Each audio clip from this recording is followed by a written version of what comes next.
This subdominant chord that we've been talking about, of course, does not have to be used at the end of a progression. And when you see this chord progression of 4-1 within a chord progression, we actually refer to that as a plagal progression. So, same name, plagal, it's just instead of being a plagal cadence at the end, we call it a plagal progression because it's within the chord progression. There's one other use of this subdominant chord, which is pretty interesting.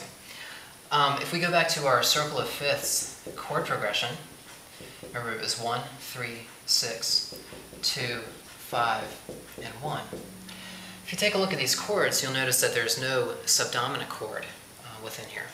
So, oftentimes, the subdominant chord will be used as a substitute for the 2 chord.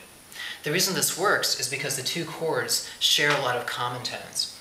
In the key of C, the 2 chord is D, F, A. A 4 chord would be F, A, C.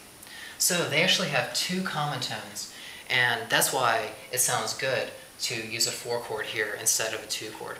And it actually creates a really nice transition 4 to 5 and then finally to 1. You've definitely heard that kind of progression before. This can be used in major or minor keys. If you think about the circle of fifths progression in minor, there is also no 4 chord. So it could also substitute for the 2 chord in minor keys as well. All right? We'll do a little practice with this, and then I'll see you in the next chapter whenever you're ready.